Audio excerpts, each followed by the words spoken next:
Olá, querido. Graça e paz. Uma alegria ter você participando aqui do nosso quadro Papo na Quarta. E a nossa expectativa é que o papo de hoje possa ser extremamente importante e abençoador para a sua vida.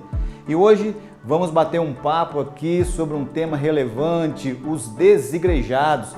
E para bater esse papo, nós convidamos aqui o nosso irmão precioso, pastor Fábio, pastor aqui da Igreja Presbiteriana M Norte, em Taguatinga. Meu pastor, seja bem-vindo, grato aí por ter aceito o nosso convite. Por favor, dá a sua saudação aos nossos irmãos aí para a gente começar o nosso Papo na Quarta. Olá, queridos irmãos, é uma grande alegria estar aqui para bater esse papo com meu amigo Reverendo Romildo. Fico muito feliz de estar aqui e ainda que seja em poucos minutos, eu espero que este papo abençoe muito a sua vida. Amém! Bom, a iniciar o nosso papo aqui, a gente vai pedir ao pastor Fábio que nos ajude, meu pastor, de uma forma assim, bem simples, qual a sua definição para esse, entre aspas, fenômeno dos desigrejados? O assunto é muito pertinente. Os desigrejados nós costumamos definir como aqueles que não aceitam mais a instituição igreja. Eles querem adorar a Deus, eles afirmam que amam a Jesus, mas sem uma instituição, um templo, uma liturgia. Então eles se reúnem em encontros com amigos, nos lares e assim querem viver a sua fé. Eu acredito que nós não podemos generalizar e temos que, nessa definição, falar de pelo menos 3 desigrejados. Aqueles que são feridos, que foram feridos pela liderança, pela igreja, e nós entendemos as feridas dessas pessoas. Aqueles que estão isolados em cidades onde não há uma igreja genuína, uma igreja baseada na Escritura. E aqueles que são ideológicos. Estes são os mais problemáticos, porque eles estão na internet contra a igreja institucional, contra pastores assalariados, contra o dízimo. Então, esse terceiro grupo é o grupo mais perigoso. Meu pastor, dentro dessa sua definição dos desigrejados, vamos, dentro dessas 3 vertentes que você pontuou para a gente, vamos pensar um pouquinho aqui. O que você poderia colocar como esse motivo de alguém se definir como um desigrejado, saiu da igreja ferido? Quais poderiam ser as feridas que foram geradas nesses corações que os levaram a ter uma certa repulsa com a igreja? Então, há muito abuso de algumas igrejas mais voltadas para a teologia da prosperidade, em que as pessoas são exploradas financeiramente, elas são massacradas no seu emocional e há muito do terrorismo espiritual. Então, de fato, há este tipo de feridas, inclusive assédios na área sexual de líderes. As pessoas, então, elas são feridas. Muitas vezes, dessa maneira, nós entendemos as feridas, agora deve-se passar o luto. Você foi ferido, que passe o luto, mas que não desista da igreja de Jesus Cristo. Então, essa é uma grande razão. As feridas são pessoas, muitas que simplesmente abandonaram a fé, elas acreditam numa igreja virtual. Nesse sentido, a pandemia acabou impulsionando mais esse movimento. Muitos deles criticam a igreja institucional, mas se beneficiam dela, de pastores que foram formados na igreja institucional, que estão nas mídias sociais. Eles desfrutam de traduções da Bíblia que foram feitas em seminários institucionais, por pastores institucionais. Embora eles criticam, eles estão sendo extremamente abençoados pela igreja institucional. Então, logo, logo, os desigrejados vão se tornar uma instituição.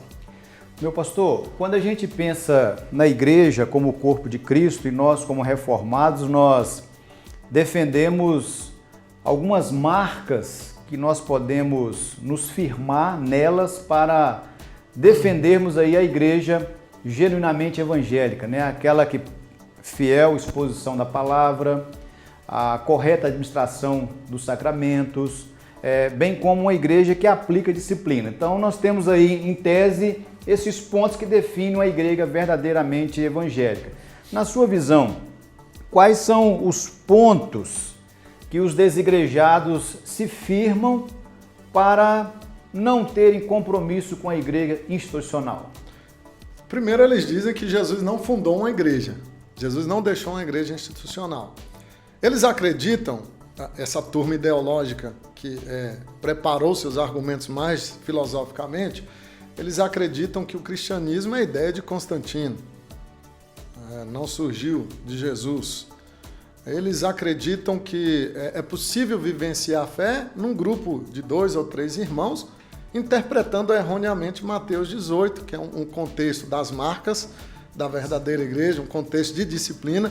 E é interessante, reverendo, porque nesse mesmo texto, é um texto prova contra eles, porque lá diz, se o teu irmão pecar contra ti, vai você primeiro, não resolveu, leva 2 testemunhas, não resolveu, leva a igreja. Então tem a igreja no texto, só que eles ficam apenas com os 2 irmãos, então onde tiverem 2 ou 3, ali estarei com eles. E eles interpretam fora do contexto, interpretam erroneamente esse texto. Eles acreditam que a reforma protestante, enquanto restaura a igreja, mais tarde ela acaba repetindo os mesmos erros do catolicismo romano, quando estruturam uma igreja institucional, com hierarquia, com governo. Então, eles são contra o sistema de governo, eles são contra algumas doutrinas, principalmente do dízimo, os pastores mantidos pela igreja, eles são contra a disciplina. Então, muitos deles, infelizmente, querem levar uma vida ao seu bel prazer e não querem se submeter a nenhum governo espiritual sobre eles. Então, não obstante pessoas feridas, não obstante pessoas isoladas que querem congregar, mas querem congregar numa igreja genuinamente evangélica, há o grupo ideológico, e esse grupo ideológico é soberbo, é orgulhoso, quando diz, eu não vou para a igreja porque a igreja tem hipócritas, eu não vou para a igreja porque a igreja tem pecadores. Eles são orgulhosos porque eles não querem estar onde há pecadores.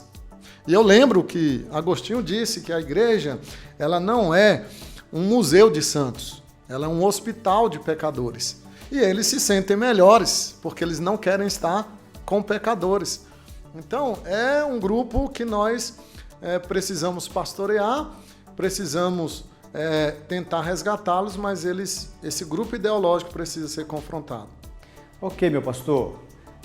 Você concorda que, com a afirmação que eu vou pontuar agora, partindo do pressuposto que nós acabamos ventilando, ouvindo, que os evangélicos hoje no Brasil já giram em torno de quase 50% da população.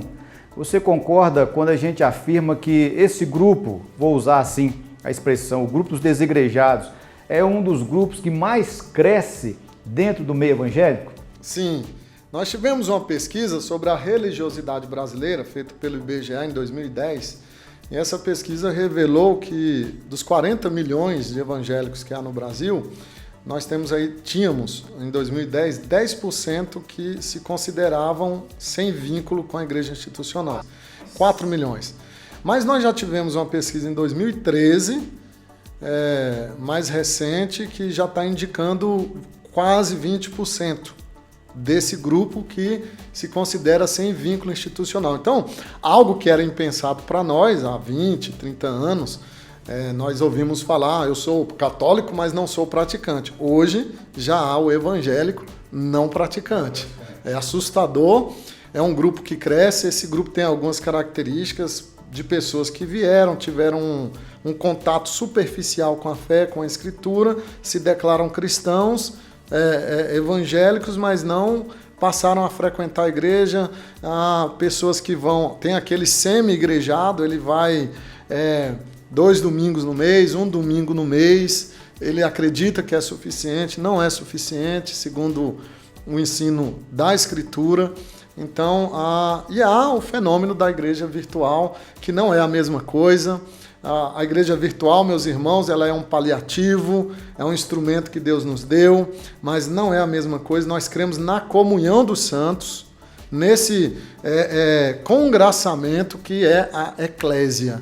E ela é presencial. Jesus não chega a nós por um cabo ótico, né?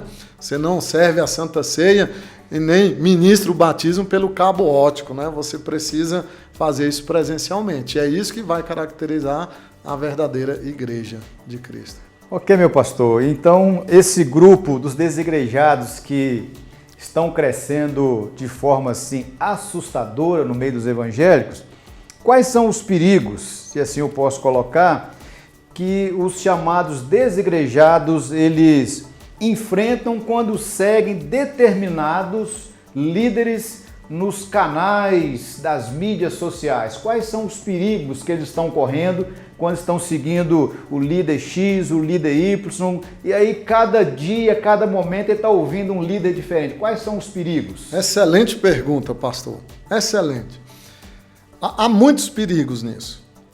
Primeiro, porque esse líder, esse pregador midiático, ele não conhece você, ele não está com você, ele não abraça você, ele não participa das suas noites escuras da alma, ele não conhece a sua família e ele não pode te pastorear simplesmente por isso. Ele não pode te pastorear. Nós sabemos que esses irmãos que pregam o verdadeiro evangelho, que estão na mídia, na grande mídia, eles são grandes instrumentos de Deus, eles têm a sua importância, mas isso não é comer o tutano, não é a comida substância, ninguém come todo dia no restaurante.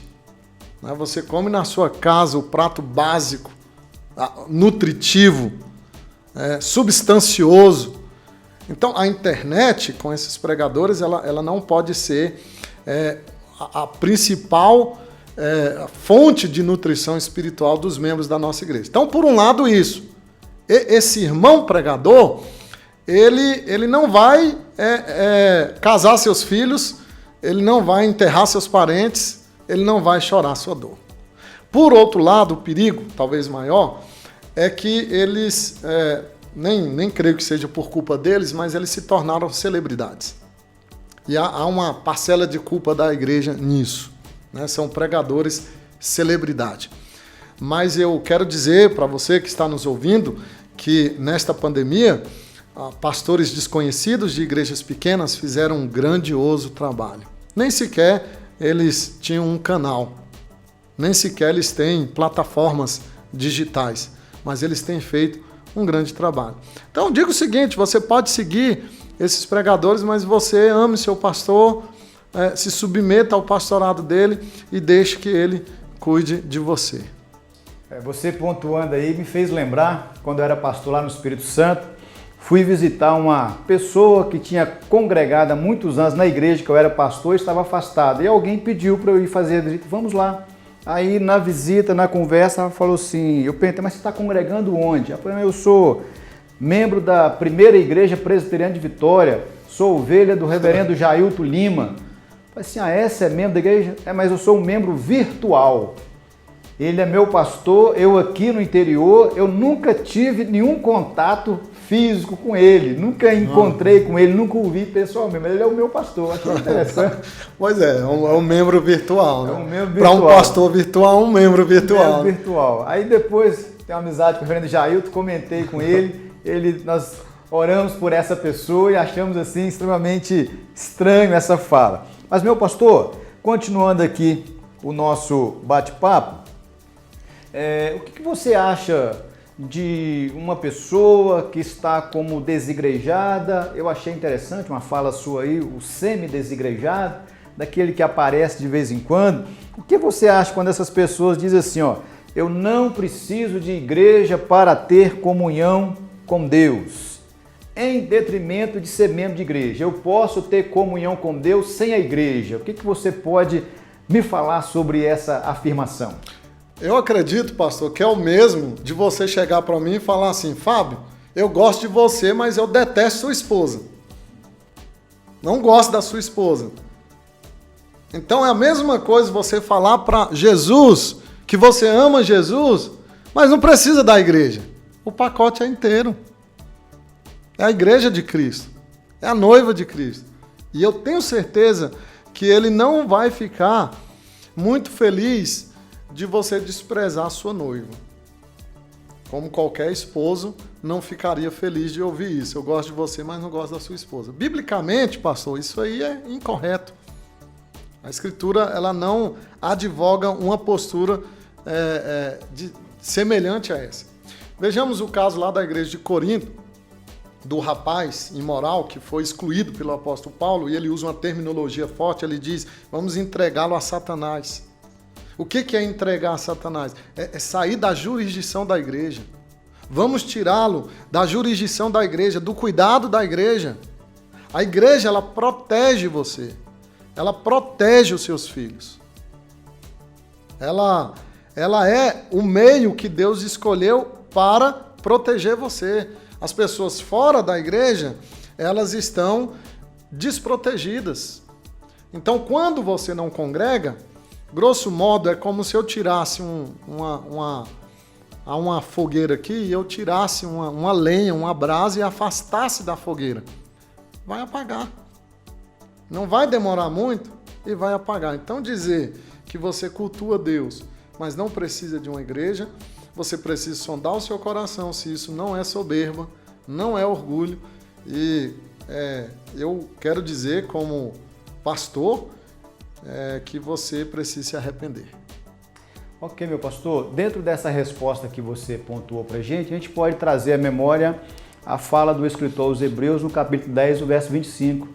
E não deixemos de congregar, como é costume de alguns. Exatamente. Como é costume de alguns. Meu pastor, nós já estamos caminhando aqui para o final do nosso bate-papo. Qual o conselho você pode oferecer para alguém que está enquadrado ou está vivendo como um desigrejado? Qual o conselho? Se você estivesse conversando com alguém, a pessoa, pastor, sou um desigrejado, não quero saber de igreja, qual o conselho você pode oferecer para alguém que está vivenciando esse momento? Se você é um desigrejado porque está ferido, eu quero dizer para você que não é porque existe o falso que o verdadeiro não vai existir. Existem igrejas boas, pastores responsáveis, igrejas saudáveis, igrejas que podem cuidar de você, da sua família. Então, eu me compadeço com as suas feridas, com a sua dor, mas acredito que você tem que superar isso e tem que congregar o quanto antes. Se você é um militante da causa, é um desigrejado que fica aí na internet falando mal de igreja, falando mal de pastores, o que eu tenho a lhe dizer com todo carinho, mas também com toda a intrepidez, é que você precisa se arrepender dos seus pecados, né? E eu quero citar a frase do grande pregador londrino, Charles Haddon Spurgeon. Ele disse o seguinte, eu quero até mudar um pouco, ele disse que os desviados começam com a sua Bíblia empoeirada e terminam com as suas roupas sujas. E eu quero mudar. Os desigrejados começam com a sua Bíblia empoeirada e terminam com as suas vestes sujas. E eu li uma história de um jovem pastor que chegou para o seu pastor, encantado, né, com esses autores. Nós temos alguns autores que entraram no Brasil, que advogam a igreja. Tem um aí que escreveu até a igreja virtual, os desigrejados. Ele escreveu um livro que é Vencendo a Dependência da Igreja. O Barna escreveu Revolução. Então esse jovem, influenciado por essas leituras, chegou ao seu pastor e disse: pastor, eu decidi que eu não vou mais congregar, eu vou ficar em casa. Mas o senhor não se preocupe, que eu vou ler a Bíblia e vou orar. E o pastor tentou incentivá-lo a não fazer isso, mas foi vencido. E ele foi. No primeiro domingo ele cantou um hino, fez uma oração e leu a Bíblia. No segundo domingo ele cantou um hino e leu a Bíblia. No terceiro domingo ele leu a Bíblia. No quarto domingo ele não fez nada. Começa com a Bíblia empoeirada, termina com as vestes sujas. Que Deus abençoe você, que você ame a igreja de Cristo, porque Cristo ama a sua igreja como ela é. Amém. Querido, nossa intenção com esse bate-papo é de abençoar a sua vida. Não sei como é que está a sua vida, não sei quais foram as feridas que te levaram a afastar-se da igreja de Cristo. Saiba que Cristo te ama. Saiba que a quarta igreja presbiteriana de Taguatinga está de portas abertas para recebê-lo. Saiba, porém, que ao vir visitar ou frequentar essa igreja, você vai encontrar gente aqui pecadora, mas gente que foi lavada e remida pelo sangue do Cordeiro, gente que quer te abraçar, que quer te amar e quer abençoar a sua vida. Então, tendo a oportunidade, faça uma visita à quarta igreja presbiteriana de Taguatinga, nos siga aí pelas redes sociais da nossa igreja. O nosso objetivo é de abençoar a sua vida. Pastor Fábio, Deus abençoe, muito grato obrigado, aí por ter aceito o convite, foi uma alegria bater esse papo aí com você. Por favor, dá a sua saudação final aí aos nossos irmãos, para depois a gente concluir aqui nosso bate-papo. Eu quero recomendar essa linda igreja a você que está nos assistindo. Venha, faça uma visita à quarta igreja. O pastor Romildo é um homem sério, abençoado por Deus, e foi uma alegria bater esse papo com vocês. Bem curto, mas eu espero que tenha um efeito prolongado na sua vida.